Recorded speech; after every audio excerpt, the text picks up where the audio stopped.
From up here, it's easy to see why Nanaimo is such a popular place to live. The harbor is gorgeous. On a warm September evening, the harbor city is living up to its name. As people stroll along the harborfront promenade, it's unlikely that they're thinking of the miners' strike of 1913, where, not far from here, soldiers surrounded a band of strikers and marched them off to the courthouse. It's part of the history of Nanaimo, Ladysmith, that is still felt politically today. Nanaimo was known as an NDP bastion. Right downtown, there's a plaque commemorating Tommy Douglas. Thank you. But for the past 2 years, this NDP bastion has been represented by a Green MP, Paul Manley, who's Burma shaving just outside town. It actually builds momentum for the team, so that we hear honks going by. We hear honks going by, supporting the community, and it just livens up the team, and then we're fired up and go hit the doors. So when you hit the doors, do you find people are by and large supportive? We're getting a lot of support in the community, yeah, for sure. The response at the door has been amazing. So we have I'm not sure exactly how many signs we've deployed now, but I think we're pushing like 1,500 lawn signs on people's lawns. So how would this compare to 2019? Well, it's a much quicker campaign. So we haven't had a chance to hit every neighborhood and to do all of the door knocking we'd like to do, but it feels pretty good at the door. Yeah. So I'd say it's pretty comparable to 2019. Needless to say, New Democrats want this riding back. Jagmeet Singh's presence here is proof of that. They've nominated Lisa Marie Barron, a school trustee and community activist. When Lisa Marie and I were kind of turning the corner and walking over and we saw the crowd, we both started getting a little overwhelmed just with emotion, thinking about the love and support of all of you being here. It means so much. It means so much that you all care about one another and believe that we can do better. It's so touching. Give yourselves a round of applause. Thank you so much for being here. Thank you. In my third year in that position, I got asked if I would run federally.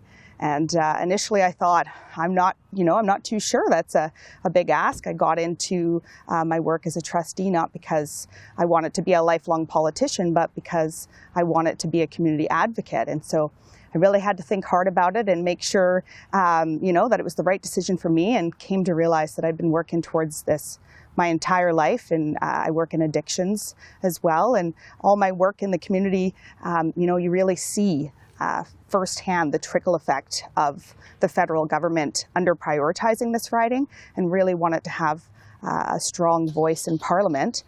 On top of that, I also wanted to have an opportunity to hear diversity of perspectives at the table. I came to realize in my position, coming from a working class family, a lower socioeconomic status, that there aren't a lot of people in politics who come from a similar background than me. And I feel like that context and that on-the-ground experience is vital when we're talking about making decisions around how to lift up everyday people within our community. Hi. I'm Tamara Cronus, and I am proud to be your candidate here in Nanaimo Ladysmith. To make this race even more interesting, in the last general election and a by-election before that, the Conservatives came in second to the Greens. Tamara Cronus is running for the Tories this time, but she declined to be interviewed for this program. Nanaimo's really interesting, a very diverse riding. So it has a history of heavy industry, coal mines around Nanaimo. There's a big pulp mill still active in this riding. So that sort of industrial basis created the basis for the NDP, the heavily unionized workforce. It's also got a lot of retirees. People from all across Canada come to Nanaimo to retire, to have the better weather and all the boating and the golfing and all the rest of that. And then it's also a regional hub. So Nanaimo is by far the biggest city in the North Island, and so its hospital is the main hospital for the North Island. It has most of the serious post-secondary facilities, so it has that element to it as well, and of course it's a business hub. For businesses downtown, COVID has been a struggle. But there are other issues that seem endemic here, particularly substance abuse and homelessness. Just ask Nicole Ladysmith. Through the John Howard Society, every morning she and her team clean up the leftovers from the night before. Show me what you've got in your pocket.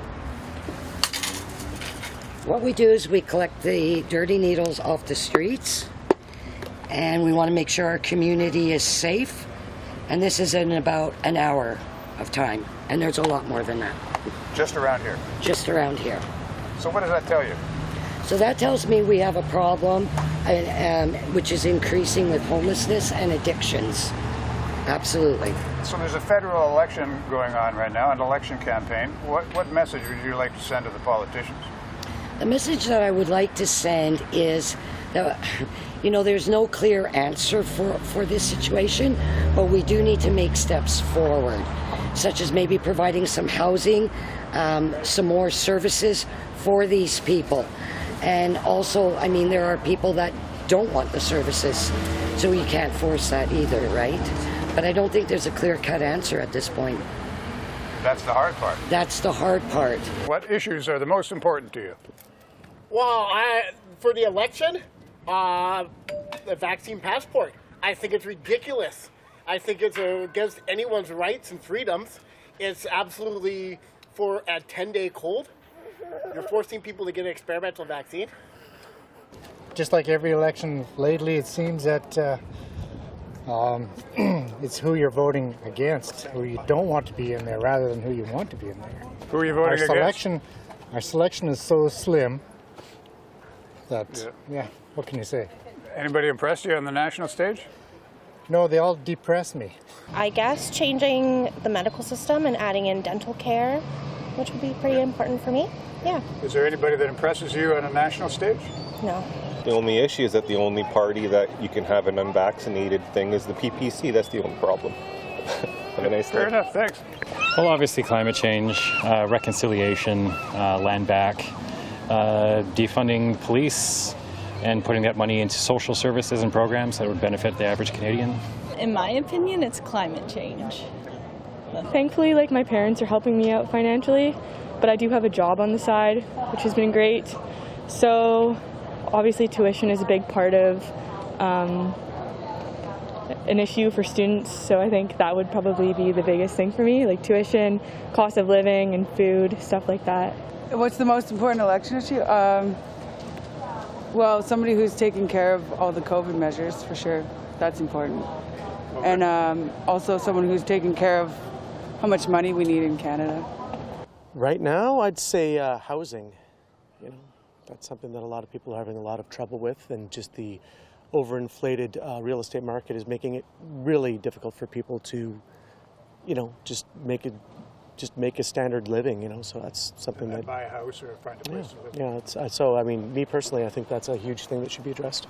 Let's try to raise the old age pension for number one. I am a continuing care aide, and so it needs to be raised for these elderly people to live properly. I'm in a seniors housing complex, but it's still, you know, $1,000 a month. And I get $1,700 a month. So between my medications, and I haven't had dental care for 5 years. That's another issue that should be looked upon. What do you see as the primary issues in this campaign? Affordable housing, climate change, a lot of seniors issues. We have one of the oldest ridings per capita in Canada, the Nanaimo Regional General Hospital. The Nanaimo Regional District has more seniors over the age of 75 per capita than anywhere else in Canada. People come here to retire, and they've seen what's gone on in long-term care, and they want better home care. And in affordable housing, there's a huge crisis here, because we've lost the affordability of this area, and so it's affecting you know, fixed income seniors, single parent families, people with disabilities, you know, especially, but just working people. It's really affecting them. Even in this area, the Cedar area, same sort of thing, right? Prices are going up? House prices have gone way up in the last few years. What's the solution, do you think, to that? We got to deal with the root causes of the problem, and we've had a lot of predatory practices in our housing market. We've allowed large corporations, hedge funds, and real estate investment trusts to buy up the affordable housing stock and then rent, evict, and put it into market rate housing. And some of that housing was built with subsidies in the 60s and 70s. There was never covenants put on it to keep it affordable. I've been here for over 26 years. I work in addictions and I'm a school board trustee, and I'm really excited about the work that Jagmeet Singh and New Democrats has been doing, and I'm hoping that we can have that same strong voice here in this riding. Yeah. What was your name? Ken. Ken. Nice to meet you, Ken. This is my friend Ashley as well. Ashley. Yeah. Any thoughts at all with the election happening? I know you want to go back to get supper, but... We tossing between you and Green. And Green, yeah. Okay. Well, I'd love for you to take my information. And what I'm seeing, and the reason why I'm running for the NDP is because I work on the ground with people. I work in addictions, as I said, as a trustee. And what I'm seeing is the trickle effect of us not having somebody in that position who has official party status. Right now, Paul Manley, he's a nice guy. He can do lots of, try to work very hard and do lots in the community. But what happens is when he gets to Ottawa, he doesn't have the capacity to push things forward the way that Jagmeet Singh and New Democrats have been doing.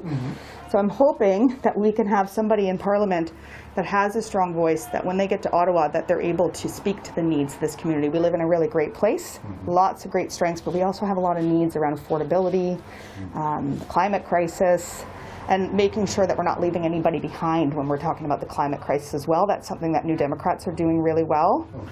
The Liberals have never done particularly well here, but Michelle Corfield hopes that changes this time. She's a negotiator and sits on the Harbour Authority. She also ran in 2019. I mean, I came in fourth, so I'm not going to, paint any sunny roses for myself, but I think the NDP have a possibility of taking this. It's been their riding historically. I don't know what happened to them initially after Sheila resigned, that bringing in Bob Chamberlain, I don't know what that did to the voting populace, but it's their riding. In my opinion, it's been their riding the whole time. That's the main competition, is the NDP. The People's Party is running a candidate in Nanaimo, Ladysmith, and the strength of their campaign is somewhat unknown. So we talked about a blue wave. There is the purple wave, which takes votes from the Conservatives and some of the Liberals, and of course then the People's Party. That's right, the purple wave. And are they a factor in this riding?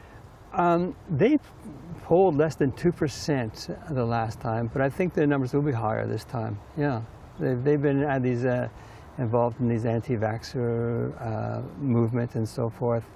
I think the whole country is a bit surprised by what's going on there. Nanaimo isn't the only urban area in this riding. Ladysmith lies just to the south. It's nowhere near as big, but it has a similar economic history, mining and forestry, the old equipment sitting here and there as museum pieces. The town survives mostly as a retirement community, and there is some tourism. There is also still a forest industry here, and a few mills are operating, including this one, near Ladysmith. But these days, many of the logs aren't processed in Canada at all. They're shipped overseas, a controversial practice. Also controversial is the proposed logging of some old-growth trees near Fairy Creek. It's produced one of the largest environmental protests Vancouver Island has ever known, and it may have an impact on this election. The environment has become a key issue, and this Vancouver Island has always been a place where environmentalists are, concerned. People live here. This is where Greenpeace was born on the West Coast, and a lot of other organizations. And the NDP, when you buy an NDP membership federally, you got a provincial membership automatically, and the other way around. And the provincial NDP have been really disappointing with their environmental stance. They talked about how bad Christy Clark's LNG plan was, but then they doubled down on the amount of subsidies that they gave the 5 foreign multinationals that call themselves LNG Canada. In the last election, they talked about protecting old growth, but here we are watching them talk and log. And that just you know, goes down the line that when it comes right down to it, the NDP aren't as interested in protecting the environment as they are in protecting short-term jobs and short-term electoral gain. I'm hearing from people that they are happy with the provincial NDP. They're doing a lot of great work, you know, our community in the Nanaimo Ladysmith riding is benefiting hugely from the work of the provincial NDP. I think of childcare, for example, and all the great work that they're doing. That's huge for this community. You know, people what about are environmental issues? Environmental issues, yeah, absolutely. I'm thinking Fairy Creek specifically. Yeah, well, you know, they're working alongside Indigenous nations and doing the work that needs to be done to follow UNDRIP and to really put reconciliation at the forefront of every decision. Yeah, Jagmeet Singh is committed to the environment. You know, I think about how the importance of federally of us acknowledging what's happening provincially. So on average, a local candidate might make a 2 or 3 point difference. There are a few cases where it's quite a bit different. So, you know, one is Elizabeth May in Saanich. And so, you know, his hope is that he's going to be more like Elizabeth May than is going to be like the typical candidate. And the island is sort of the bastion of Green support in Canada anyway, really, isn't it? It's got 2 MLAs, provincial members that sit in the legislature and 2 MPs. And they've got a hot fight going on right now, right? So they have the people in the rest of Canada may not be paying attention, but there's a big fight over protecting old growth forests. And that likely will help the Green candidate. But, you know, it's not like the NDP nationally have a lot to deal with. But the problem is that the NDP are in power provincially. And so the government that the environmentalists are protesting on old growth is the NDP government, not the Liberal government. And so that may be a challenge for the local NDP candidate federally. So you mean if the environmentalists are upset with the government, they'll vote against the NDP? Yeah, if they're upset with Horgan, will they hold that against the NDP candidate federally? And some of them probably will. We've always had really strong local campaigns, and that's, you know, what I've run locally here in 2019 and 2015. We do our own fundraising. We motivate all our own volunteers, and you know, I've got a really strong campaign team, and I've got hundreds of volunteers that are helping out, and we're fully funded, without having to ask a federal party to give us any money, right? You're going to spend the maximum. We are going to spend the maximum. I'm hearing from a lot of people that, unfortunately, you know, some who may have voted Green in the last election are, you know, feeling a bit of disappointment with the inability for the Green Party to be able to push things forward in Parliament. And you know, as much as we didn't want this election to happen, people are talking to me about an opportunity for us to have a strong voice in Parliament again and to see some positive change happening.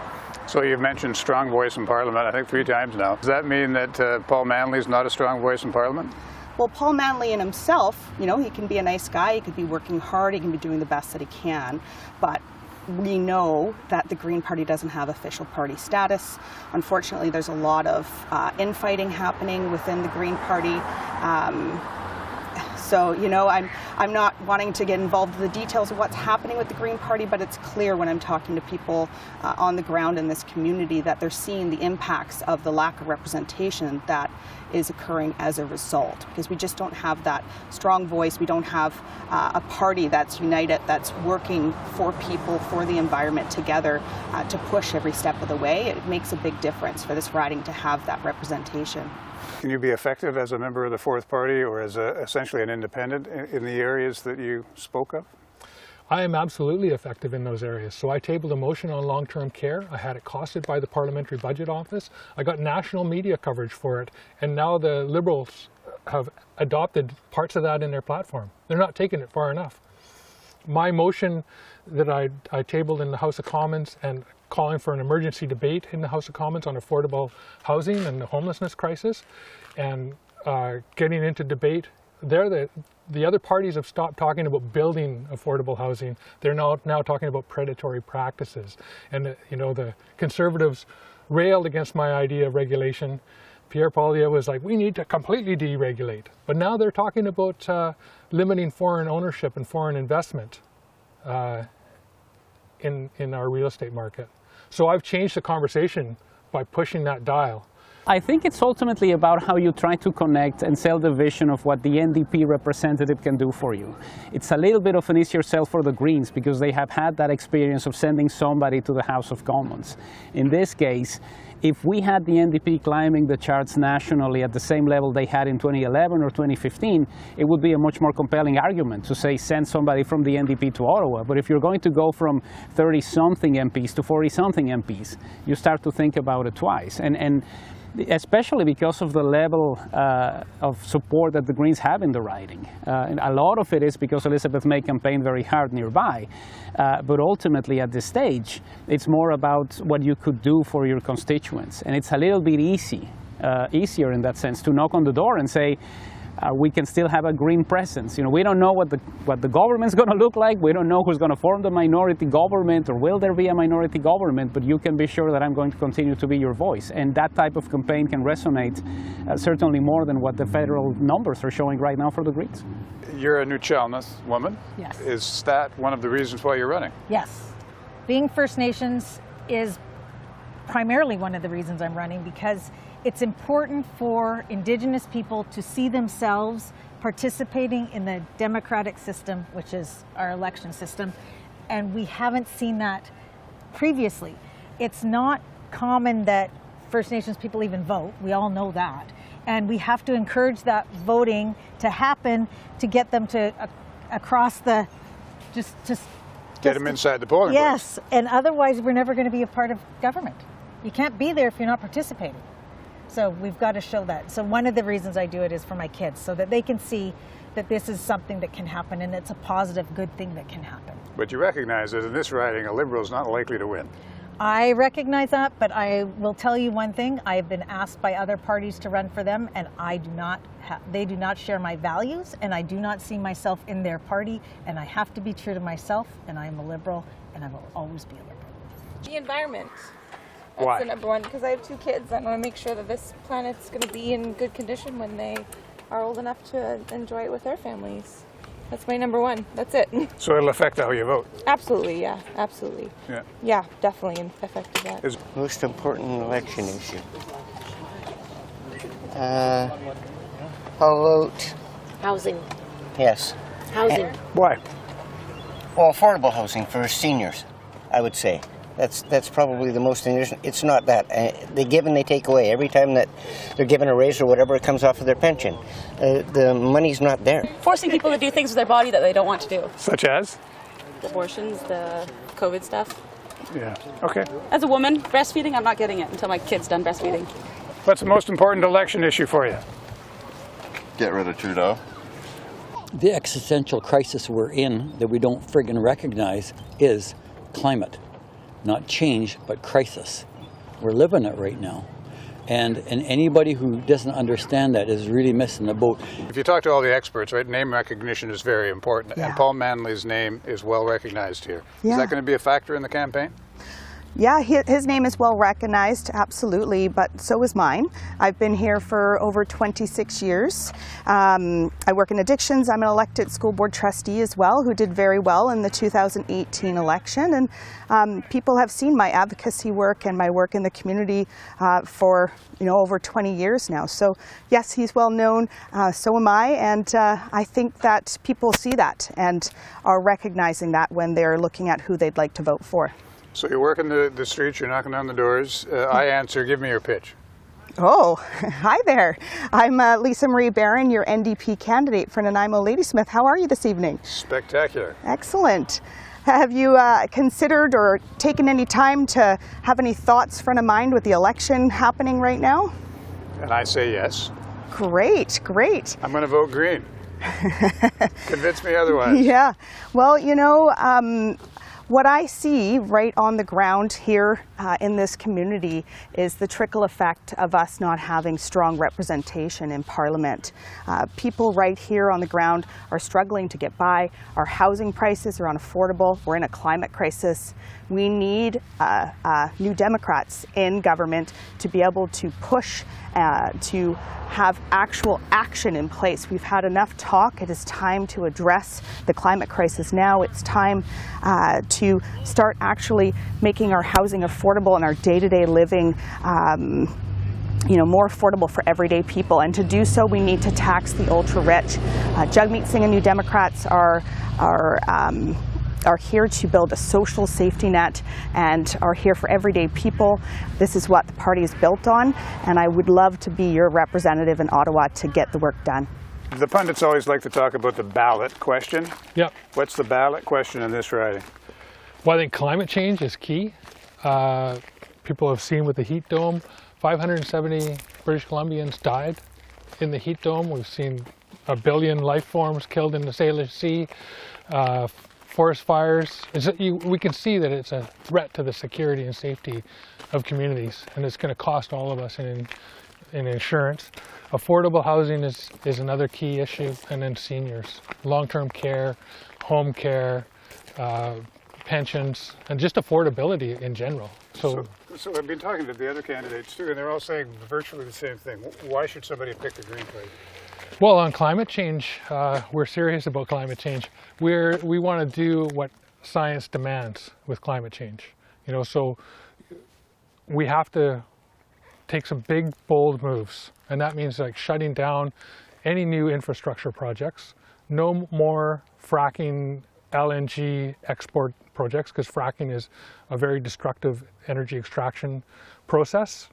Methane is 85 times more potent than CO2 as a greenhouse gas. We need to shift. We need a just transition for workers, but we need to get those workers working on clean energy projects. So oil workers and drillers could be working on geothermal, pipe fitters and boiler makers on geothermal and wind, and electricians on solar, and getting an east-west grid so we can tie Alberta and Saskatchewan with the batteries of hydroelectric in Manitoba and British Columbia, and the same thing right across the country. We need to really be shifting quickly. We're talking about significant systemic change. Absolutely. It wasn't systemic change, but in this riding, voting patterns certainly changed in 2019. Have you ever seen someone juggle and solve 3 Rubik's Cubes at the same time? No. Yeah, me neither. That sounds hard. This time, the outcome in Nanaimo Ladysmith is grand finale. Still up in the air, with the candidates juggling issues in a way that they hope will pay off. Winning a campaign, after all, depends on a certain amount of showmanship. Thank you very much. The crowd goes mild, yeah! In Nanaimo, this is Ed Watson for CPAC.